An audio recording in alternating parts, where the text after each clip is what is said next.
Meus amados irmãos, irmãs, para nós é uma dádiva grandiosa podermos nos reunir nesse dia para glorificar a Deus, que generosamente se dá a nós, se entrega a nós.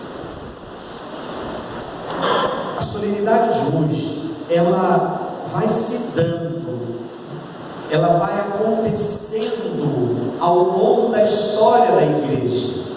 Como é bonito a gente perceber esse movimento, né? Hoje em dia se fala muito disso, né? Do vir de cima para baixo, ou seja, como ordenamento. É preciso que seja ser feito desse modo, dessa forma. Normalmente nós temos uma certa recusa às coisas que se dão dessa forma. Veja que as coisas da igreja, elas não se dão assim, né? Também a solenidade do Corpus Christi não se dá dessa forma, mas vai acontecendo, vai se espalhando, vai crescendo, as pessoas vão tomando consciência do grande dom que está contido na Eucaristia. Historicamente e factualmente, nós podemos olhar para um momento da história num lugar chamado Liege, na Bélgica, quando uma freira, hoje Santa Juliana, começa esse movimento dentro do convento em que vivia, de um olhar diferenciado sobre a Eucaristia. Nesse convento começa uma experiência espiritual muito profunda de adoração ao Senhor sacramentado. É aí também que se começa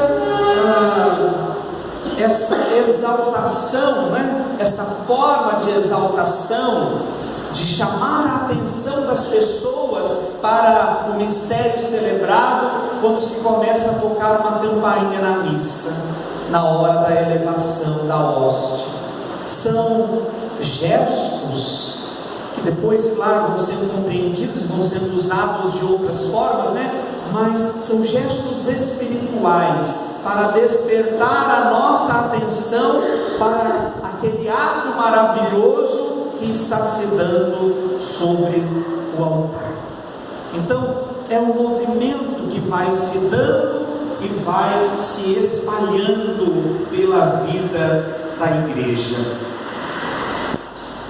Só depois desse movimento, que vai tomando corpo nos lugares ao redor da Bélgica, particularmente a Alemanha, e no tempo do Papa Urbano, esse pedido já havia chegado a ele para que se celebrasse, se instituísse uma festa para celebrar o corpo e o sangue de Cristo.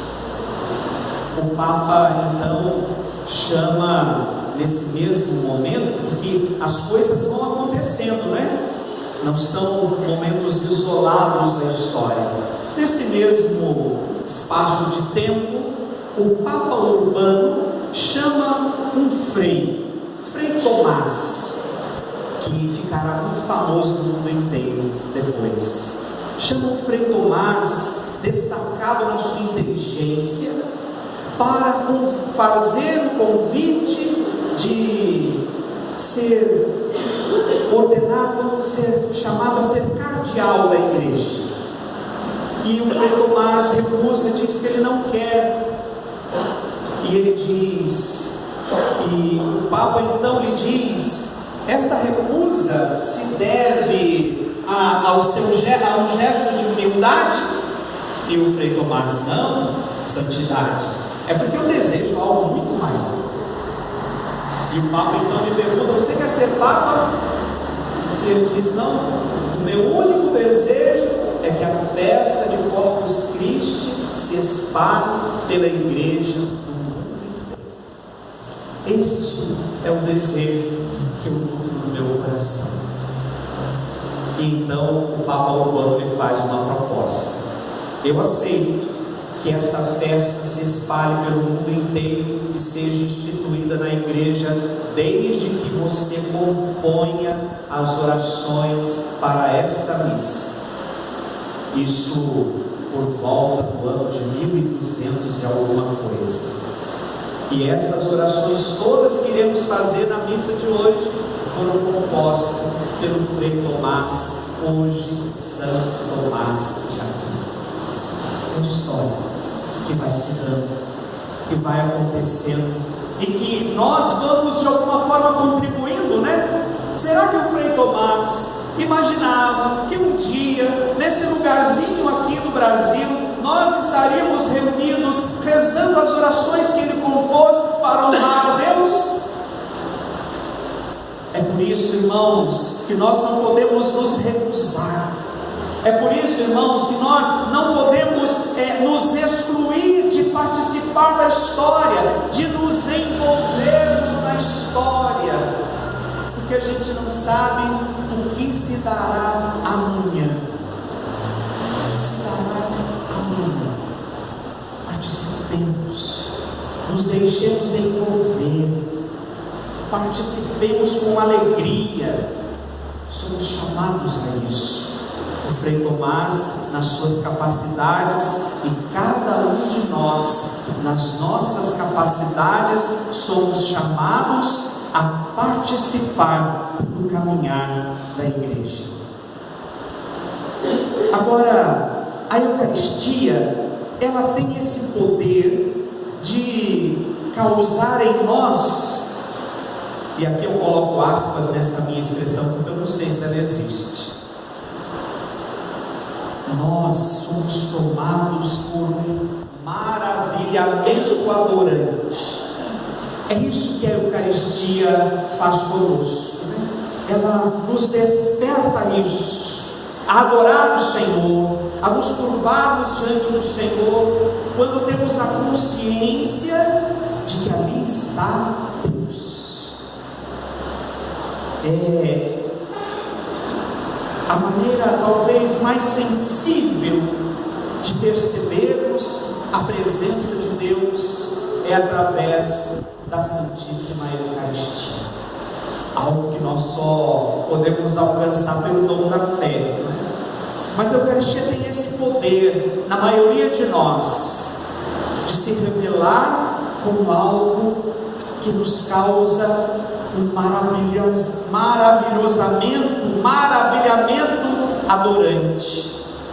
Entretanto, pela liturgia da palavra que nós acabamos de escutar, é preciso que passemos do maravilhamento adorante à ação santificadora. Não podemos ficar, aquela palavra que escutam os apóstolos no momento da ascensão do Senhor ao céu, né? Eles ficam maravilhados com o Senhor voltando para o céu. É quando chega alguém e diz: olha, não fiquem aí olhando para o céu, mas vocês, da mesma forma que o viram subir, o verão um dia descer. Então, não dá para ficar parado. É isso que essa experiência nos faz perceber. Não dá para ficar parado. O primeiro momento é de adoração, é de maravilhamento, mas tudo isso precisa nos conduzir a uma ação na direção dos irmãos. Vocês já escutaram, e aqui tem gente de algumas comunidades da nossa paróquia, e todos vocês, desta e das outras comunidades, já escutaram em algum momento o padre falar a respeito do grande ensinamento de Jesus, que é amar a Deus e ao irmão. Então, um amor a Deus que se torna concreto no meu amor ao irmão. É isso. Então, na nossa adoração, nós expressamos o nosso amor ao Senhor. Na nossa adoração, nós fazemos um ato de fé diante do Senhor. Nós o reconhecemos. Mas esse encontro com o Senhor precisa nos conduzir ao irmão. E a liturgia da palavra que nós acabamos de escutar nos dá esta direção. Primeiro escutamos da carta de São Paulo aos Coríntios, Jesus dizer: fazei isto em memória de mim. Fazer, ação. Esta ordem, ela é dada de maneira particular à igreja. Repetir os gestos de Jesus, eucaristizar-se, não permitir que a Eucaristia esteja ausente da vida da igreja. E isso a igreja fará de maneira muito especial, muito particular, através dos seus sacerdotes, dando Cristo eucarístico para a igreja, para os irmãos. Que grande dádiva é essa, que às vezes a gente deixa passar despercebido, né? Temos missa na nossa comunidade quantas vezes? E será que nós damos o devido valor a esse gesto, a esse encontro? Como nos preparamos? Como consideramos isso, né? Talvez essa igreja pudesse ter mais pessoas desta comunidade, das comunidades vizinhas. Hoje o nosso coração, nós deveríamos despertar com um grande desejo, com um profundo desejo de estar na presença do Senhor e de nos alimentarmos do corpo, sangue, alma e divindade que nos é oferecido como um dom precioso, como um dom precioso. Então, fazer isso é o ordenamento de Jesus, e a igreja vem ao longo dos séculos repetindo esse gesto, celebrando a Eucaristia, louvando a Deus e não permitindo que falte aos fiéis o alimento eucarístico. Nós já nos demos conta, e alguns até por experiência própria, da falta que nos faz o alimento corporal, físico, o almoço. Já nos demos conta, e algumas pessoas experimentaram isso na própria carne. Mas que pena que nós vivemos num tempo em que as pessoas já não se percebem mais a falta que nos faz o alimento espiritual, que nos está sendo oferecido, que nos está sendo dado, e por alguns chega até a ser recusado. Mas o importante é que a igreja se coloque nessa disposição de acolher o ordenamento do Senhor e fazer e celebrar aquilo que Ele nos pediu em sua memória.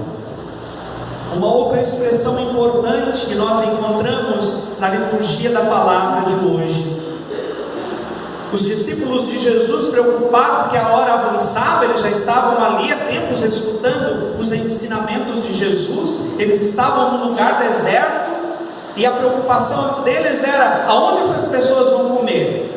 Como essas pessoas irão dormir? Esta era a preocupação dos discípulos. Então eles não tocam em Jesus: olha, Senhor, será que não está na hora de despedir para que eles possam ir procurar alguma coisa para comer, um lugar para dormir? É a solução mais fácil. E Jesus então diz para eles: dai-lhes vós mesmos de comer.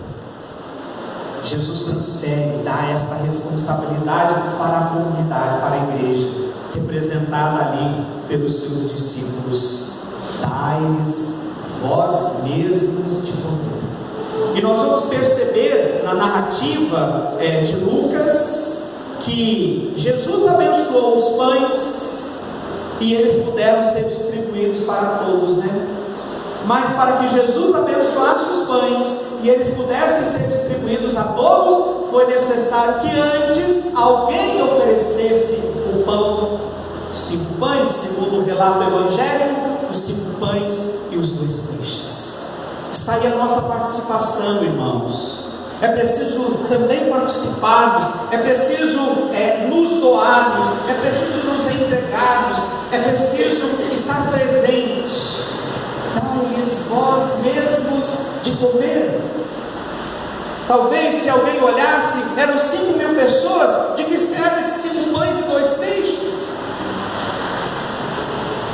Mas é a generosidade, é o que se tem, é o que às vezes nós nos perguntamos: o que é que eu posso oferecer? Eu posso oferecer, é isso aqui, é o que eu tenho, e é o que eu tenho que eu dou. Não importa se é pouco, se é muito, eu estou dando o meu tudo. Talvez o meu tudo, ao olhar do outro, seja muito pouco, mas eu estou me dando todo ao Senhor. É essa disponibilidade, irmãos, que precisamos ter, é essa disposição que nós precisamos apresentar. O resto é com Deus. Vocês também já escutaram o Padre dizer que o Senhor só precisa de um coração generoso. O resto é com Ele. Nos doemos, nos ofereçamos, nos demos a Deus pelo nosso irmão. Nos lembremos de que o nosso amor a Deus se torna concreto quando somos capazes de amar os nossos irmãos. A outra expressão importante da liturgia da palavra de hoje, irmãos, é o partir o pão. Depois de ter abençoado os pães, Jesus partiu e distribuiu. Este partir ou repartir será o sinal identificador do Cristo e, portanto, dos cristãos. Nós conhecemos o relato do encontro dos discípulos de Emaús com Jesus, né? 2 discípulos que vão pelo caminho desanimados por causa de tudo que tinha acontecido em Jerusalém. Jesus, que eles esperavam ser o Mestre e o Messias prometido por Deus, havia morrido na cruz. Então eles estão voltando para o lugar de onde eles saíram, e no meio do caminho eles encontram com um forasteiro que pergunta por que eles estavam tão tristes. E eles então começam a relatar a Jesus o que aconteceu. E Jesus, a começar pelos profetas, começa a recordar a eles tudo aquilo que está escrito a respeito do Messias. Quando eles chegam ao seu destino, Jesus entra e vão cear. E quando Jesus parte o pão, eles o reconhecem. Depois, o mesmo Lucas, que nos narra este episódio de Emaús, vai nos falar da comunidade que está nascendo em Jerusalém. E Lucas nos diz que eles se reuniam assiduamente, cantavam louvores a Deus, escutavam as Escrituras e partiam o pão. O gesto de Jesus será o gesto da comunidade, e esse precisa continuar sendo o nosso gesto, irmãos. Partilhar. É assim que nós seremos reconhecidos como cristãos, na nossa capacidade de dar. E lembre-se que nesta dinâmica do dar-se, Jesus deu tudo, até a própria vida. Olhando para Ele, maravilhados pelo grande ensinamento eucarístico, somos chamados também nós, irmãos e irmãs, a viver essa prática no mundo, amando Jesus, adorando Jesus e vivendo no mundo como Ele nos ensinou a viver. Que a celebração desta festa eucarística, irmãos e irmãs, nos motive a revermos as nossas atitudes, E se elas não estiverem de acordo com Cristo, nós a colocarmos nesta dinâmica cristã, nos recordando que, como a irmã Juliana, lá nos tempos dela, como o Frei Tomás, lá no tempo dele, nós também estamos construindo uma história, e que a nossa história, como a de Santa Juliana e de São Tomás de Aquino, seja uma história marcada pela Eucaristia, no receber e no dar. Amém.